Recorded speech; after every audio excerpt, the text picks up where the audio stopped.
rabbit hole and how deep and how far we want to go is really how much do you want to discover about your true nature? We have to go beyond our senses to create a new paradigm.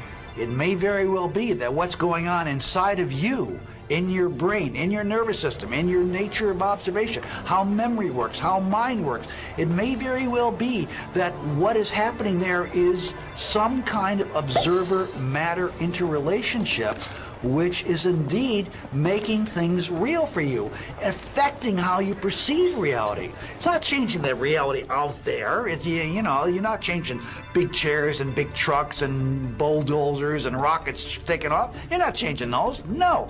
But you're changing how you perceive things and maybe how you think about the things, how you feel about things, how you sense the world. The infinite information that the brain is processing every single second tells us that there's more to the world than we're perceiving.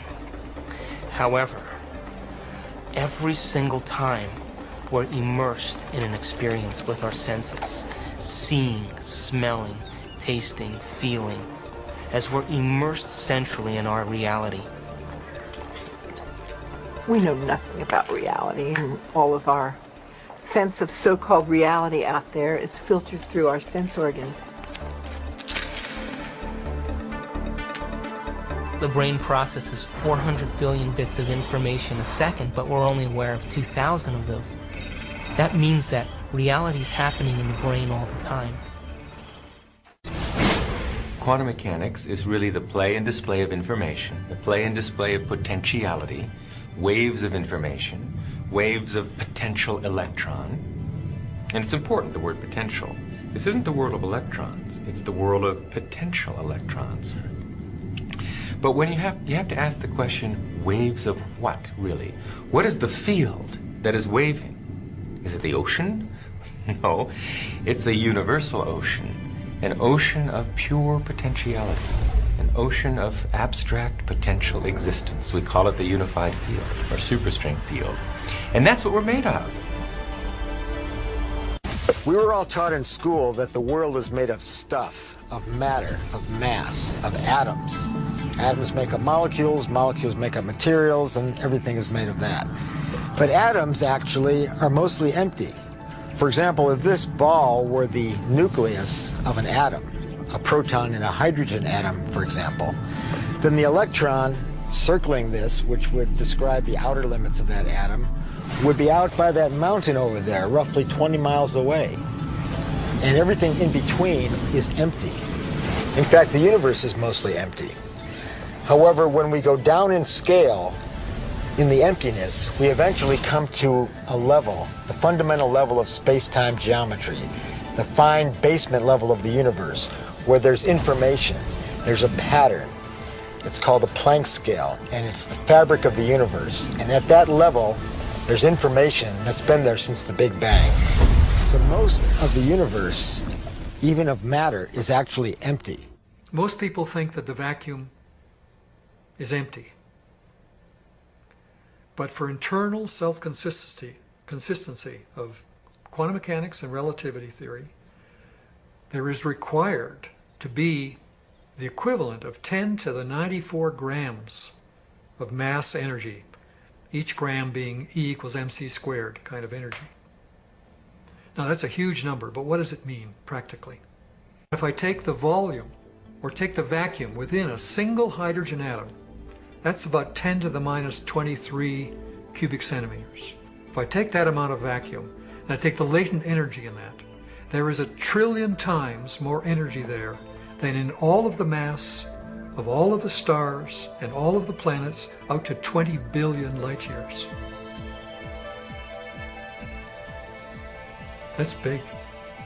That's big. And if consciousness allows you to control even a small fraction of that,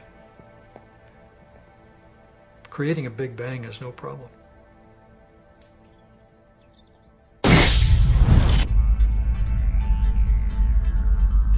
The tighter physics have tried to grasp onto physical reality, to understand what it's really made of. What are the core building blocks of life? At the basis of it all, life, the universe, slips through your fingers. and you come up with something that's increasingly abstract, to come to the realm of pure abstraction.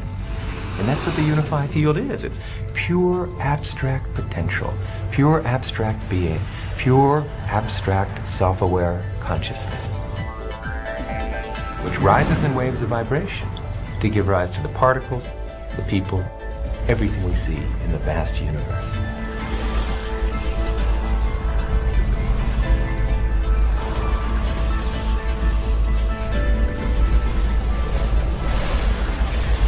REG machines, random event generators, are electronic tosses of the coin. One type of random number generator experiment that's been conducted many, many times, hundreds of times, over the past 4 decades or so, since around the 1960s, has been a random generator that only produces sequences of random bits, zeros and ones, like flipping coins. And you would simply ask somebody to press a button, it would produce 200 bits.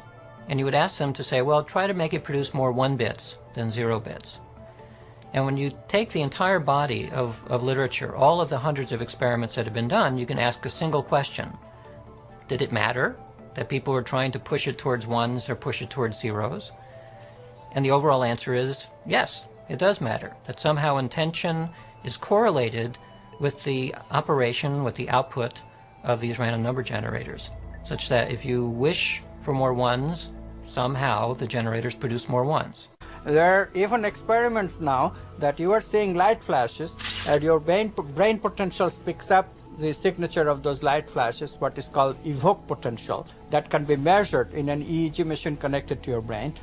And I am sitting over there, no light flashes, I cannot see you, and still my brain potentials, because I am correlated with you in terms of intention, I intend to be directly communicative with your experiences. That intention produces me, gives me the capability of simultaneously having the similar brain potential in my brain. It was first done by Jacobo Greenberg at the University of Mexico and now repeated by Peter Fenwick in London.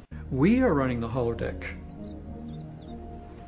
We are collectively, it's there, it has such flexibility that anything you can imagine it will create. And you learn, I mean, your intention causes this thing to materialize once you're conscious enough. Most people don't affect reality in a consistent, substantial way because they don't believe they can. The mind is structured in layers, just like the universe is structured in layers, from superficial to profound. And if we use the mind at a very superficial level of ordinary thought, we have very limited power. We can barely move a speck of dust across a tabletop without using our hands. So weak can consciousness be. But at the deepest level of consciousness, consciousness creates universes. There literally are different worlds in which we live. There's the macroscopic world that we see. There's the world of our cells. There's the world of our atoms. There's the world of our nuclei. These are each totally different worlds. They have their own language. They have their own mathematics. They're not just smaller. Each is totally different. But they're complementary. Because I am my atoms, but I am also my cells. I'm also my macroscopic physiology. It's all true. They're just different levels of truth. The deepest level of truth uncovered by science and by philosophy is the fundamental truth of unity. At that deepest subnuclear level of our reality, you and I are literally one. 2 points. First of all, I want to thank David for healthy skepticism is important, and extraordinary claims require extraordinary proof. Now, the problem is that people defending the conventional approach to consciousness, brain equals mind equals computer, behave as if they've got proof and we don't. And they got, okay, pardon my PhD from Harvard, I went to CERN, the European Laboratory for Particle Research, but perhaps I'm best known for the discovery of the now famous n=1 locally supersymmetric flipped SU5 grand unified field theory. Don't make the mistake of thinking that the scientific community is scientific.